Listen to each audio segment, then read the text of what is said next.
Oke, baik. Bismillah, Assalamualaikum warahmatullahi wabarakatuh. Baik, kami dari kelompok 14 yang akan mempresentasikan elektroforesis disgel polikrimilade. Ya, mohon maaf sebelumnya karena kita baru melakukan presentasi pada hari ini. Kita mengirim via grup, via WA karena dalam bentuk video karena kemarin ada kesalahan sehingga kita tidak dipersilakan masuk untuk Zoom atau kuliah virtual. Baiklah, adapun anggota kelompok dari kelompok 14 adalah Andia Srilanantabi atau saya sendiri, kemudian ada Kak Putri Nur Aliza, dan terakhir ada Muhammad As'ad. Oke. Di sini ada 4 pokok materi pembahasan, di mana yang pertama itu tentang ikhtisar atau gambarannya. Mohon maaf, ada sekitar slide selanjutnya.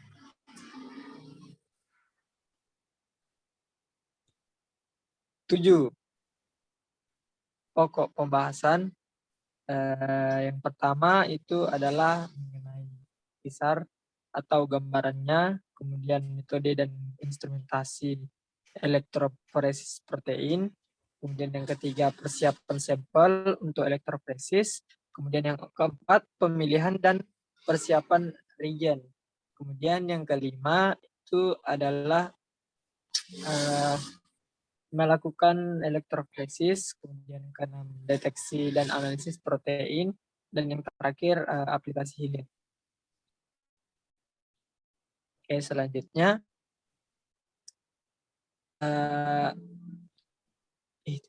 Analisis adalah teknik yang digunakan untuk memisahkan molekul dalam gel atau fluida menggunakan medan. Biasanya foresis digunakan untuk memisahkan makromolekul seperti DNA, RNA, atau protein. Laju dan arah pergerakan partikel dalam medan listrik bergantung pada ukuran molekul dan muatan listrik. Elektroforesis protein adalah pergerakan protein dalam medan listrik. Populer dan banyak digunakan dalam penelitian. Ini paling sering digunakan untuk memisahkan protein untuk keperluan analisis dan pemurnian. Nah, di sini Bapak ini memberikan gambaran singkat tentang teori dan alur kerja di balik elektroforesis protein. Ya, selanjutnya dalam medan listrik, protein bergerak menuju elektroda dengan muatan yang berlawanan. Tingkat di mana mereka bergerak atau laju migrasi dalam satuan cm persegi per V-second diatur oleh hubungan yang kompleks antara karakteristik fisik dari sistem elektroforesis dan protein. Adapun faktor-faktor yang mempengaruhinya itu diantaranya itu kekuatan medan listrik, suhu sistem, pH, jenis ion, dan konsentrasi buffer, serta ukuran, bentuk, dan muatan protein. Ini menurut Grafin tahun 1990. Elektroforesis protein dapat dilakukan baik dalam media cair atau berbasis gel, dan juga dapat digunakan untuk memindahkan protein dari satu media ke media lainnya. Misalnya dalam aplikasi blotting. Oke, selanjutnya metode dan instrumentasi elektroforesis protein. Ya, ketika elektroforesis dilakukan dalam gel akrilamida atau agarosa, gel berfungsi sebagai saringan selektif ukuran selama pemisahan. Saat protein bergerak melalui gel sebagai respons terhadap medan listrik, struktur pori gel memungkinkan protein yang lebih kecil bergerak lebih cepat daripada protein yang lebih besar. Ya. Kemudian untuk memisahkan protein, Hampir semua metode menggunakan poliakrilamida sebagai anti konveksi. Matriks pengayakan yang mencakup kisaran ukuran protein 5 sampai 250 kali. Dalam sebagian besar aplikasi PAGE atau PAGE, gel dipasang di antara dua ruang penyangga, dan satu-satunya jalur listrik antara dua penyangga adalah melalui gel. Biasanya gel memiliki orientasi vertikal dan gel dicetak dengan sisir yang menghasilkan sumur di mana sampel diterapkan. Ya, kita dapat membayangkannya pada gambar yang telah dipajang pada slide yang telah kami buat, di mana di situ ada skema pemisahan protein elektroforesis dalam gel. Ya, selanjutnya persiapan sampel.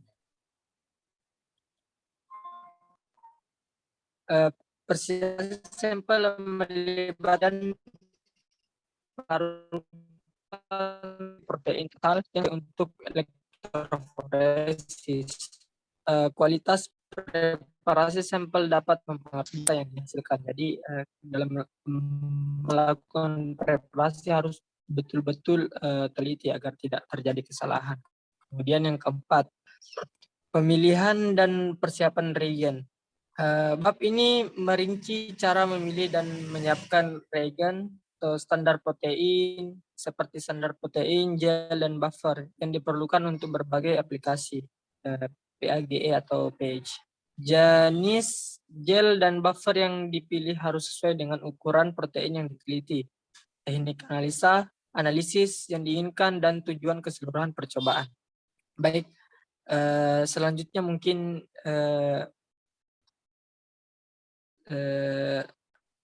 ya, selanjutnya mungkin dilanjutkan sama rekan saya mengenai ini gel-gel dan seterusnya. Kepada Saudara As'ad saya persilakan. Cek. Baik, terima kasih atas kesempatan yang diberikan. Untuk selanjutnya jadi gel poliakrilamida. Jadi gel poliakrilamida ini itu bersifat stabil, inert secara kimia, netral secara elektrik, hidrofilik, dan transparan untuk deteksi optik pada panjang gelombang yang lebih besar daripada 250 nanometer. Karakteristik ini membuat poliakrilamida itu ideal untuk pemisahan protein karena matriks tidak berinteraksi dengan zat terlarut dan memiliki afinitas yang rendah untuk pewarnaan protein secara umum. Gel poliakrilamida itu dibuat dengan polimerisasi radikal bebas dari asilasi dan ikatan silang komonomer seperti bisakrilamida. Polimerisasi dimulai oleh amonium persulfat atau PS dengan tetramethylethyldiamin yang bertindak sebagai katalis. Bisa dilihat pada gambar 4.2, di situ ada monomer pengikat silang metilen bisakrilamida dan monomer akrilamida yang menjadi poliakrilamida. Selanjutnya untuk persentase gel poliakrilamida ini dicirikan oleh dua parameter. Yang parameter pertama yaitu konsentrasi total monomer persentase dalam gram per 100 mili, dan parameter kedua yaitu persentase berat pengikat silang atau persen C. Dengan memvariasikan kedua parameter ini, ukuran polygel dapat dioptimalkan untuk menghasilkan pemisahan dan resolusi terbaik untuk protein yang diinginkan. Persen T menunjukkan ukuran pori relatif dari gel poliakrilamida yang dihasilkan.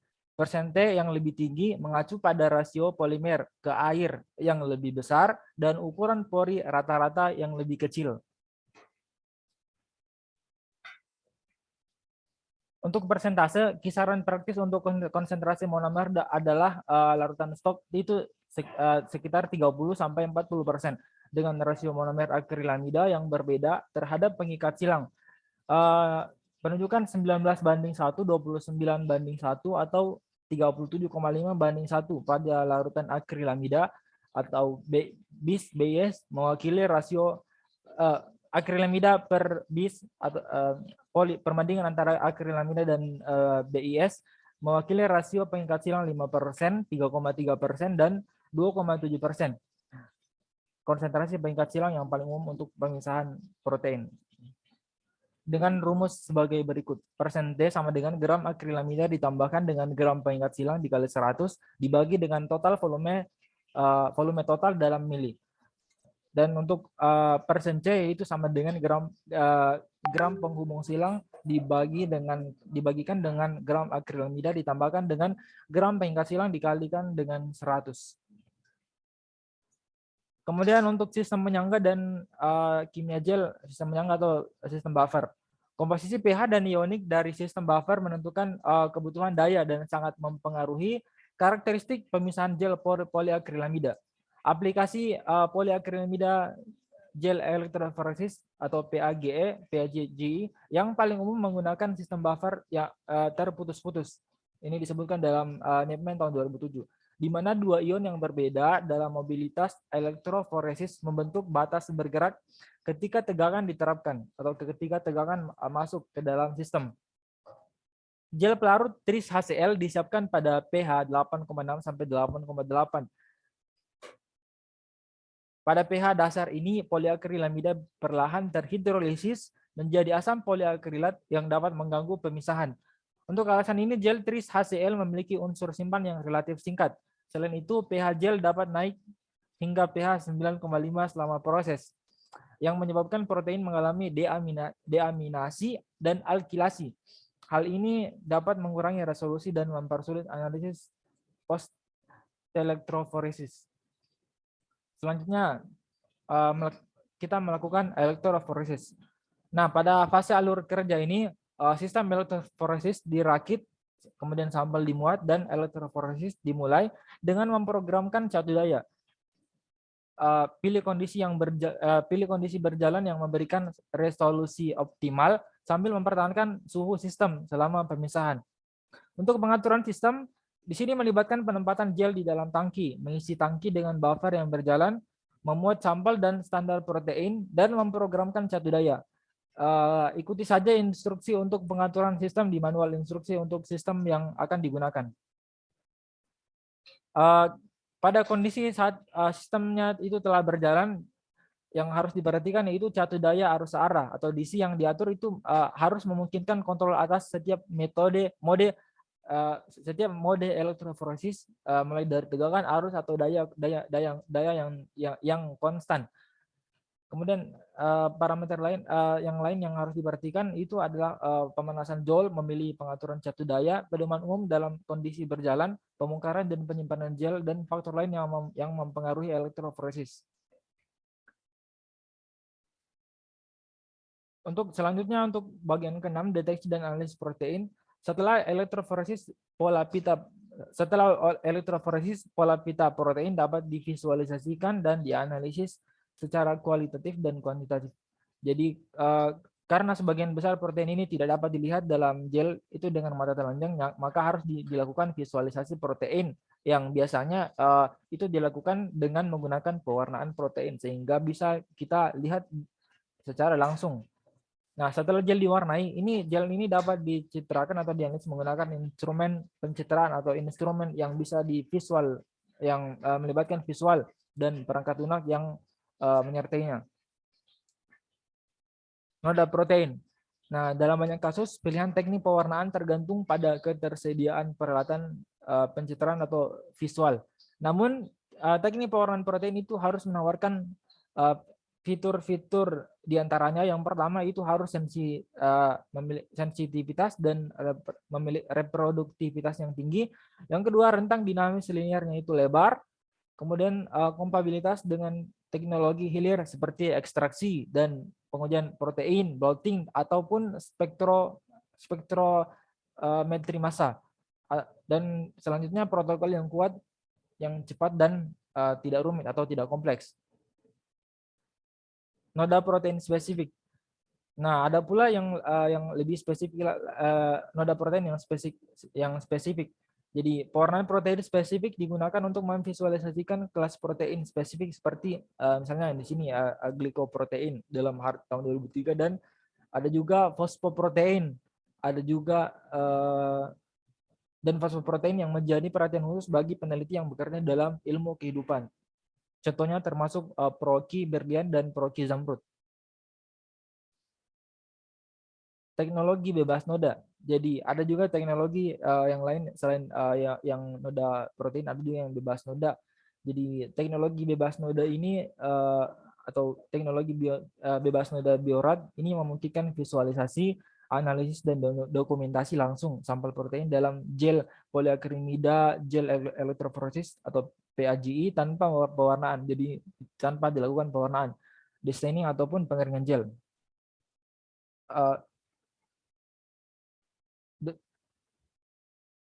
Bisa dilihat pada gambar di sini, pada gambar 6.1 bagaimana dari sistem pewarna gel Dorica dengan throughput tinggi. Selanjutnya ini adalah pada slide dapat dilihat ini adalah gambar panduan pemilihan noda biorad gel mulai dari noda protein total dari misalnya di sini pencitraan bebas noda dapat dideteksi dengan metode fluorescence. Kemudian untuk bebas noda dengan kepekaan 2-28 Ng dengan batas waktu di bawah 5 menit. Di sini ada penjelasan tentang bagaimana waktunya itu dia itu lebih cepat atau efisien, kompatibel dengan blotting dan spektrometri massa. Protokol sederhana yang tidak memerlukan reagen tambahan, membutuhkan residu triptofan dalam protein. Yang untuk metode deteksinya itu menggunakan sistem pencitraan kompatibel bebas noda untuk deteksi. Dan ada juga noda akumulasi yang metode deteksinya yaitu kalorimetri, ada akumulasi kloid KIC dan biosafe akumulasi dan lain-lain sampai noda tembaga dengan kepekaan 6-12 Ng dengan batas waktu 10 menit. Yang memiliki itu reagennya ini tunggal, sederhana, cepat dan reversible, kompatibel dengan elusi atau blotting serta spektrometri massa. Dengan bisa dilihat di sini yang paling lama yaitu ada yang pada flamingo fluorescent gel noda yang membutuhkan waktu sekitar 5 jam. Jadi walaupun waktunya lama, di sini dijelaskan bahwa memiliki sensitivitas yang tinggi, rentang dinamis yang luas, protokol sederhana, tidak memerlukan destaining, kompatibel dengan spektrometri massa juga, sangat baik untuk memindai berbasis laser dan lain sebagainya. Bisa teman-teman lihat pada slide. Baik, selanjutnya untuk aplikasi hilir bagian ke-7. Nah, setelah melakukan sel elektroforesis, seluruh gel mungkin dihilangkan. Jadi protein itu ditransfer ke membran sehingga dihilangkan atau dikeringkan. Ataupun protein individu mungkin dikeluarkan atau dielusi dari gel untuk dianalisis. Western blotting atau immunoblotting. Ketika antibodi spesifik tersedia, dilakukan transfer protein ke membran atau blotting, diikuti dengan pewarnaan imunologi yang merupakan pelengkap yang menarik untuk pewarnaan protein umum dan memberikan informasi tambahan. Eksperimen immunoblotting tipikal terdiri dari 5 langkah yang pada gambar berikut. Gambar 1. Yang pertama, transfer protein dari gel ke membran. Yang kedua, dilakukan pemblokiran yang tidak terikat ke situs membran. Kemudian yang ketiga, diinkubasi dengan antibodi primer yang setelah itu setelah ini dilakukan pencucian. Yang selanjutnya diinkubasi dengan antibodi sekunder terkonjugasi atau ligan, yang kemudian selanjutnya disertai dengan pencucian juga. Lalu dikembangkan sinyal berdasarkan chemiluminescence, warna ataupun fluoresensi. Nah, ini adalah alur kerja dari Western blotting. Nah, sebagai kesimpulan sederhana, jadi poliakrilamida ini adalah matriks pengayakan antikonvektif digunakan dalam elektroforesis gel. Gel poliakrilamida ini dicetak dengan menggunakan campuran monomer akrilamida dengan reagen pengikat silang, biasanya NN metilen bisakrilamida atau BIS, keduanya dilarutkan dalam buffer. Adapun gel poliakrilamida yaitu teknik elektroforesis yang menggunakan, jadi di sini ada tanda petik yang menggunakan poliakrilamida sebagai media pemisahan. Baik, saya kira itu dari kami, dari kelompok kami. Saya kira itu dari kelompok kami, dan terima kasih banyak atas perhatiannya, dan kurang lebihnya mohon dimaafkan. Mungkin dari teman-teman ada yang pertanyaan, dan ini adalah sedikit gambar atau dari elektroforesis disgel poliakrilamida.